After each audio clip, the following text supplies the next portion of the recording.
Hi everyone. I hope everybody's awake.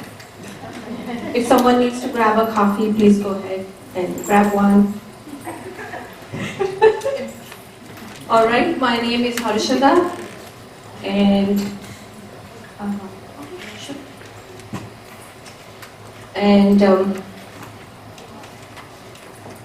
this PowerPoint is going to be about the story of my deaf baby. She's 9, but she's still my little one. So she's still my baby. A little bit about me before I go into the story. I was born and brought up in India, and we moved to California 10 years ago, just as an experiment because my husband works in technology. So we just moved here 10 years ago, and my daughter was born here, which was so lucky because she was born in this country. So we are so thankful that she was born here. And I have a bachelor's degree in architecture. That's my educational background. I also have a postgraduate diploma in training and development. And now I work as a parent links mentor for NorCal. So mostly I get families from Alameda County. I'm a full-time mom of 2 children. My daughter, who's 9, she's deaf. My son, who's 5, is hearing. And right now I'm also a student at Ohlone College, Fremont, taking up some more ASL classes and hoping, thanks, and hoping to catch up some more. So this is a little bit about me. We also have a dog. His name is Zen. So that picture is from last year. Now he's a year and over. So that's about me so far. So I decided to share her story with all of you because I, as a hearing parent, was always at the receiving end when it came to early intervention. So the story goes this way. I was a first-time mother, very excited to have a child.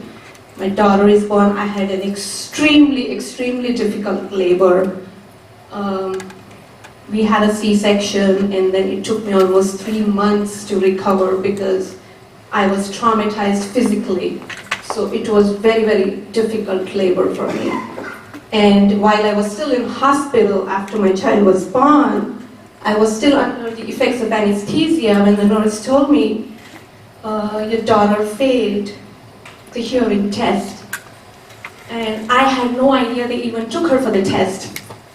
So I was like, what test are you talking about here? She's like, we do this newborn hearing screening, mandatory for everybody. I said, yes, I do know about it. I had signed up for it.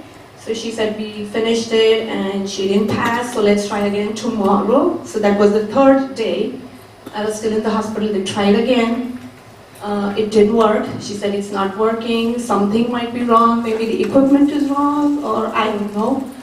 Just go home, come back. Your daughter just won't pass. So I went back home, not caring what that really means, because I needed time to heal, to recover. So for 3 months, we didn't get back to the doctors at all, and they kept calling, when are you doing the evaluation, the assessment, the diagnostics? And then finally, we did it.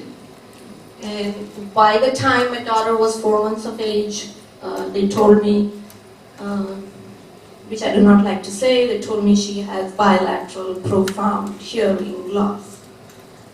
So okay, I'll come back to that. So she was my first child. I was a new mother in a new country, completely new. I had no idea. I was still trying to adjust to life here, new culture.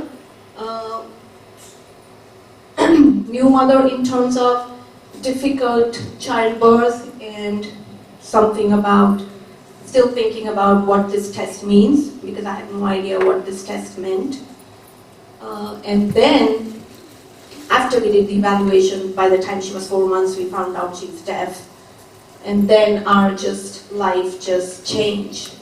It was like a completely different life. We had not imagined we will ever have a result like this in our lives. And then when we sit with the audiologist in our office, she told us, I'm so sorry that your daughter is deaf. And then it hit us. Because until then we were not thinking anything about it because we had no idea what actually the test, failing the test meant.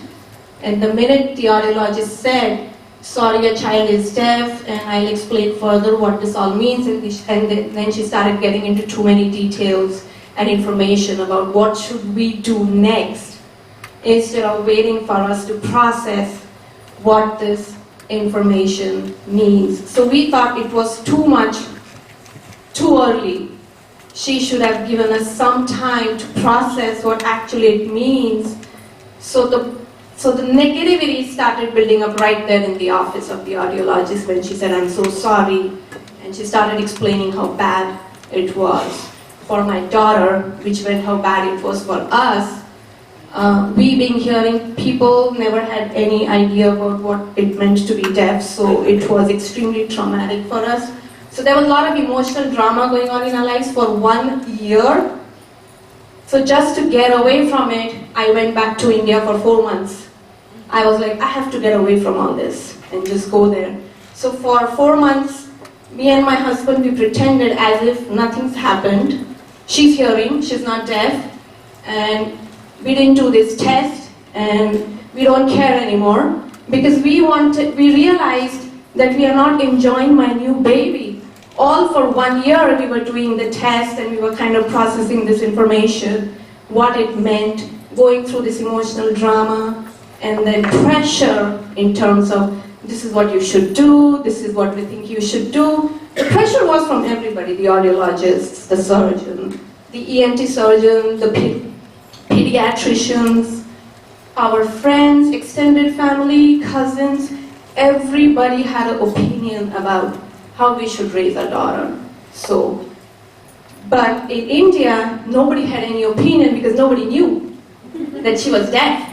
So we decided not to tell anybody other than my parents and his parents, because we thought if we spread the information, again the process is going to start again for us. So we did not tell anybody there. So it was all, for us, it was like a normal life. Then, after my daughter was almost 12 months, I came back, and then the early start teacher suggested, why don't you get the information that you're supposed to get for a deaf baby, which means go and see a school for the deaf. And we were like, do we have a school for the deaf, and where is that? And we were living in San Jose, 9 miles from here. She said, go visit Fremont, see the school for the deaf, and then decide what you really want in terms of communication options. Because until then, we had only one option, which was medical intervention, because we thought either we are going to buy hearing aids or we are going to do cochlear implants, because that's what everybody does and that's what we were told. So we were not really thinking about American Sign Language or deaf school. So we visited the school, and then we really understood what being deaf meant. So we visited the campus, we got the tour of the school, and me and my husband, we were like shell-shocked. We stood there in the parking lot, and in 5 minutes my husband says, this is it, this is the place, this is where our daughter is going to be until she turns 18 years of age. So just think about it. Just imagine, any hearing parents with deaf children? So just imagine, you can understand how you are emotionally trying to deal with it in the first place, and then you meet another set of people who are not dealing with it at all. It's like, it's fine with them. So we visited the classrooms, and I tell my husband, what's wrong with us? Everybody's so happy here. What's wrong with us? Why are we not getting over it? What is it that we want? Because we wanted the best education for our daughter. We wanted her to have a very successful life. We wanted her to have a career. And we thought everybody here has. They have PhDs, they have degrees. Because for us as hearing people, it was like, okay, you are deaf and this is it, there is no possibility for you anymore. So that was a thinking process, and the medical professionals we feel now, kind of built on that. And they were like, okay, if you really want your daughter to be successful, you have to make sure she picks up speech, she goes to speech therapy and all these things. But then we see the School for the Deaf, and this was this total shift, and we thought, okay, just forget about it. And for the next 3 years, I did not visit the audiologist at all, because we didn't feel the need. We did not have private speech therapy for her, because we did not feel the need. So we were totally convinced we are doing the right thing with the School for the Deaf, because we always wanted her to have the childhood that we had, simple, easy, and natural, which she was already getting it. We did not want it to be a struggle for her, struggling every day to catch up, struggling every day to be part of the group. She had so many friends, she had so many social events, and then the deaf community kind of enters into our lives, and we just let them in and they let us in, and it was a complete transformation for all of us, because we saw how it changed our daughter's life. And there was no stopping her. There was no stopping her. By the time she was 3 years of age, I'm so proud to say, it felt like she was way ahead of probably, let's say, the hearing children, because she already started school when she was 18 months of age. And by the time she was 3, she was already way past whatever assessment she would have. They would say, oh, she's doing probably like a 5-year-old. And we were like, this works perfect. So we thought, why is it that still so many hearing parents do not want ASL? Why is it? And we started judging other parents. We thought, why would they choose the oral route? Why would they not choose ASL? But then we took a step back and we thought about it. We thought we were in their position once, because they were not able to meet the right people in their lives. They were not able to have the right influences in their lives. They were not given the information they should have been given. So the next one, so this is one of the pictures with her friends. Softball is one of her favorites, so I picked this picture because these are her buddies. So the kind of opportunities she started getting in terms of deaf social events, deaf sports, competitions, we couldn't imagine her having it in another setup. Let's say, for example, a mainstream school. So my hearing friends, who until then were very skeptical about why we chose a deaf school and why we are doing this to her, instead of not sending her to a mainstream setup where she can be like other children, where she can succeed like them, they changed. They changed their approach. They said, this is perfect. Why aren't other people doing it? I said, we have stopped judging other parents because we know why they are not getting the information that they are supposed to get.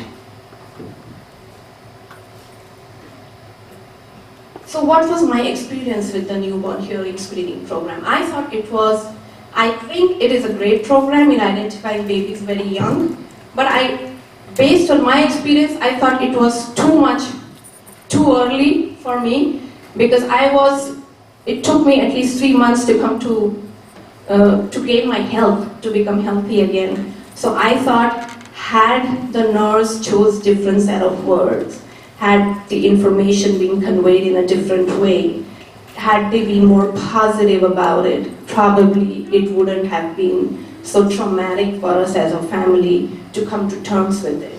So my experience was more in terms of trying to fix my baby for the first 1 year, 1.5 years, and not trying to focus on her as a whole person, which I think I still regret about it, because I feel she kind of lost 1 year from the time of her birth. We did not focus on her as a whole child. We were more worried about what auditory input she's getting and what auditory input she's not getting. My suggestions would be, I feel after the information is conveyed to the families, I think families should be encouraged to meet other parents who are like that. The more the socializing, the more the healing. Based on experience, I know mothers need to meet other mothers.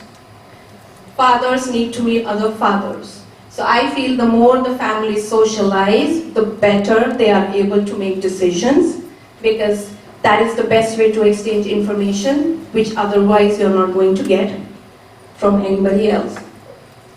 Deaf mentors should be part of newborn hearing screening program, I feel, because unless you meet a deaf person, you cannot understand what your child can become. So you have to have a deaf mentor in this program, because they are the ones who are going to guide you every step of the way, because they are, you know, your child is going to reach adulthood later in life, and you have a mentor right there who is going to help you in terms of language, in terms of how to socialize, how to get things done, who to go to, which otherwise hearing families have no idea. All the families must be told to go get the tours of all the local programs, deaf and hard of hearing programs, school for the deaf, because my experience so far has been 90% of the times the early start teachers do not talk about the school for the deaf. They do not talk about, go visit this campus, go visit another program. I was very lucky to have an early start teacher who was very open, and the reason was because she had her best friend who was deaf. So she knew what being deaf meant. But not everybody is lucky in terms of having a teacher who is so open and so unbiased. So we feel all the early start teachers should encourage families to visit different programs and then decide for themselves, spend some time in classrooms to figure out how the education is going to look for the deaf child. So this is one of the artwork by my daughter. Powerpuff Girls are her favorite. Yeah, she's still obsessed with it. So this is her representation of who she is. So she's meeting these powerful Powerpuff Girls, and they are saying, so the names are Bubbles, Buttercup, and one more. There are three of them. Blossom, yes. So the three of them are saying to my daughter, hey, what is she saying? Because my daughter is saying hello, and they are saying, what is she saying? And then they are saying, we can fly, we can fight crime, we have eye lasers. My daughter is saying, oh, I'm deaf, I sign. So the friends say, it's so cool, can you please? So they are begging her, Blossom, Buttercup, and Bubbles, can you please teach us to sign, please? And my daughter is like, yeah, okay, fine. I'll teach you how to sign. So now she teaches them some signs, and the Powerpuff Girls are finally like, yes, this is it, now we know the sign. So my question to you is, should ASL be taught to all the babies immediately as soon as the early start services start, especially for hearing families, because deaf parents know what to do, hearing families don't know what to do. Should it be taught compulsory to the deaf baby, doesn't matter what auditory choices, like what technological choices they make, because based on my experience, I don't think it hurts, I don't think it should be one or the other, it can be both. So that is my question for you.